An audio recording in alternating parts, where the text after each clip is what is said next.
제가 계속 기다리고 있던 아크인베스트의 빅 아이디어 2021이라는 리포트가 오늘 아침에 나왔습니다. 계속 나올 것 같아서 기다리고 있었는데 혹시 몰라서 봤더니 오늘 아침에 진짜 나와 있더라고요. 제가 자신 있는 분야인 지노믹스 그리고 바이오 관련된 부분만 추려서 오늘 제가 한번 정리를 해드릴게요. 빅 아이디어라는 리포트를 처음 보시는 분들을 위해 잠시 설명드리자면, 빅 아이디어는 매년 아크인베스트가 향후 어떻게 투자를 해 나갈지, 어떤 혁신을 보고 있는지 그런 것들을 정리해서 발표하는 리포트예요. 이 리포트를 보면은 앞으로 아크가 어디에 집중해서 투자를 하고 어떤 회사들에게 관심이 지금 많은 상태구나를 엿볼 수 있죠. 먼저 빅 아이디어는 15개의 주제별로 나눠서 정리되어 있습니다. 그 중에서 아크가 새롭게 편입해 발굴해낸 영역에 대해서는 별표가 되어 있습니다. 제가 오늘 리뷰드릴 바이오와 지노믹스 관련된 내용은 아크지가 투자하고 있는 부분과 관련될 것이고요. 주제는 13번부터 15번까지 총 3개의 주제에 걸쳐 있네요. 그 중에서 별표를 받은 주제가 2개나 있고요. 13번 주제의 롱 리드 시퀀싱에서는 3세대 시퀀싱 기술들에 대해 소개하고 있고요. 이 내용은 퍼시픽 바이오 사이언스와 관련되죠. 14번에서는 멀티 캔서 스크리닝, 즉 다양한 암을 한 번에 진단할 수 있는 기술의 발전에 대해서 얘기하고 있습니다. 이 부분은 롱 리드 시퀀싱, 즉 13번 주제와 많이 연관이 됩니다. 15번 주제에서는 셀 앤 진 테라피라는 주제로 제가 여태까지 많이 소개해드렸던 카티 세포 치료제 등 세포 치료제에 관한 부분과 진 테라피, 즉 유전자 치료제에 관한 부분을 다루고 있습니다. 먼저 챕터 13, 롱리드 시퀀싱에 대해서 같이 보겠습니다.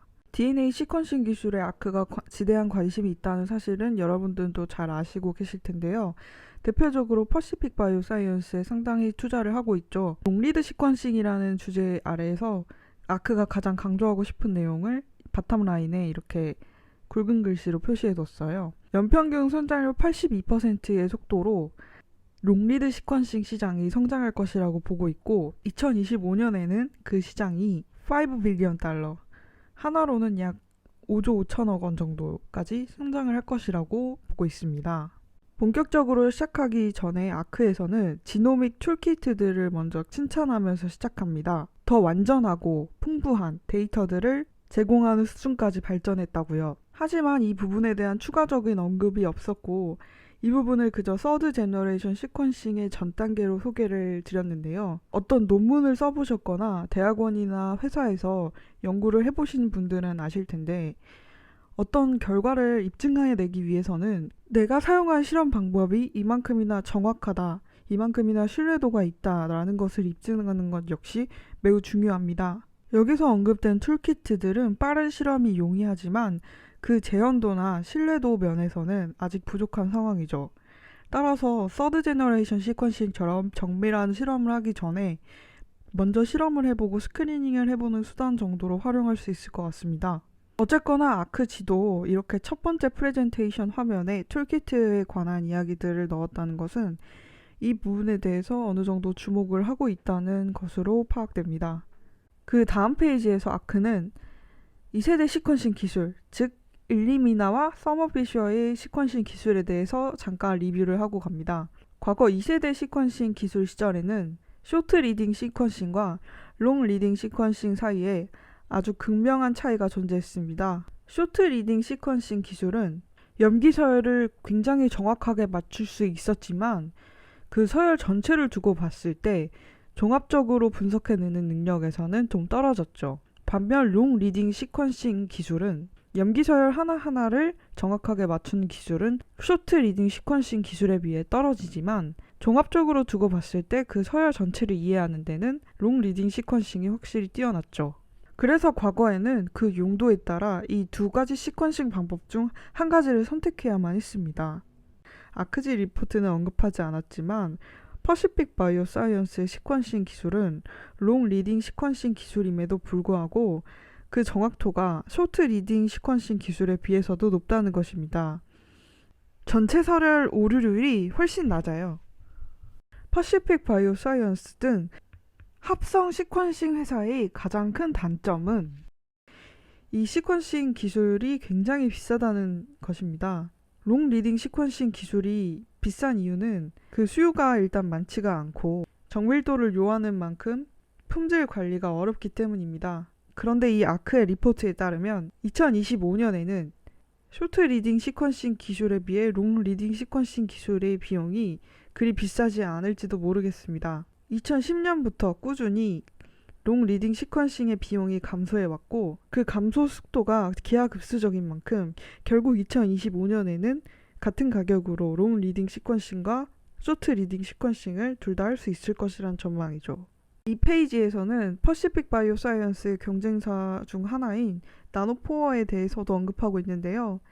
나노포어도 3세대 시퀀싱 회사 중에 하나입니다. 다만 나노포어는 굉장히 가격이 싼 대신 퍼시픽 바이오사이언스의 시퀀싱 기술에 비해 훨씬 정확도가 떨어집니다.